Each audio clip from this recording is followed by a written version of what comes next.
আলম কারাগারে।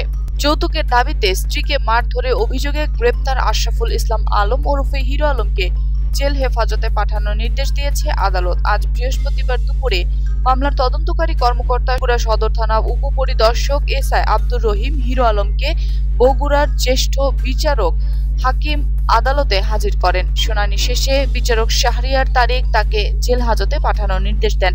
এর আগে গতকাল বুধবার দুপুরে হিরো আলমের স্ত্রী সাদিয়া বেগম সুমির বাবা সাইফুর রহমান খোকন যৌতুক এবং নির্যাতনে অভিযোগ করে সদর থানায় মামলা করেন। ওই মামলার পর রাত 10:30টার দিকে বগুড়া সদর থানায় পুলিশ হিরো আলমকে গ্রেপ্তার করে। হিরো আলমের বিরুদ্ধে দায়ের করা মামলায় বাদী সাইফুল ইসলাম জানান, তার মেয়ে সুমি বেগমকে 11 বছর আগে বগুড়া সদরে এরুলিয়া পলিবাড়ি গ্রামের আব্দুর রাজ্জাককে পালিত ছেলে আশরাফুল আলম ওরফে হিরো আলমের সঙ্গে বিয়ে দেন। তাদের সংসারে 2 মেয়ে এবং 1 ছেলে রয়েছে। বিয়ের পরেই হিরো আলম তার স্ত্রীর কাছে 2 লাখ টাকা যৌতুকের দাবি করে আসছিলেন। মেয়ের সুখের কথা বিবেচনা করে গত বছরে 25শে ডিসেম্বর হিরো আলমকে তিনি 1 লাখ টাকা দেন।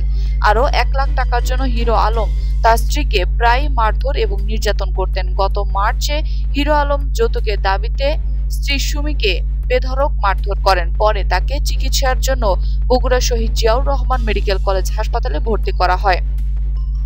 বগুড়া সদর থানা ভারপ্রাপ্ত কর্মকর্তা ওসি এস.এম. ভতিউজ্জামান জানান, বৃহস্পতিবার হিরো আলমকে আদালতে জেল হেফাজতে পাঠানো হয়েছে।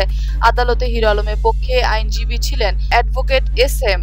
মাসুদার রহমান স্বপন। তিনি হিরো আলমের জামিনে আবেদন করলে আদালত সে আবেদন নামঞ্জুর করে তাকে জেল হাজতে পাঠানোর নির্দেশ দেন। অ্যাডভোকেট স্বপন জানান, নিম্ন আদালতে ওই মামলার হিরো আলমের জামিন না দেওয়া উচ্চ আদালতে জামিনের ব্যাপারে আবেদন করা হবে। বগুড়ার শহীদ জিয়াউর রহমান মেডিকেল কলেজ হাসপাতালে চিকিৎসাধীন হিরো আলমের স্ত্রী সাদিয়া বেগম সুমি জানান, 2 মাস পর সোমবার রাতে হিরো আলম বগুড়ার শহরতলি এরুলিয়া গ্রামে তার বাড়িতে আসেন। বাসায় ফেরার পর থেকে বিছানায় শুয়ে একটানা 3 ঘন্টা মোবাইল ফোনে কথা বলেন ঢাকার এক নারীর সঙ্গে।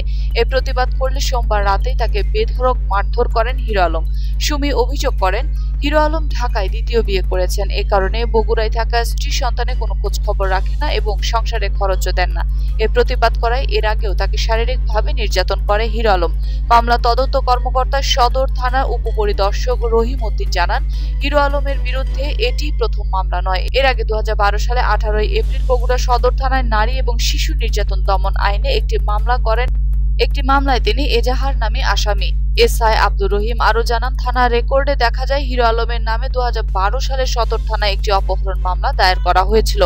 মামলা নম্বর 30 তারিখ 18/4/12।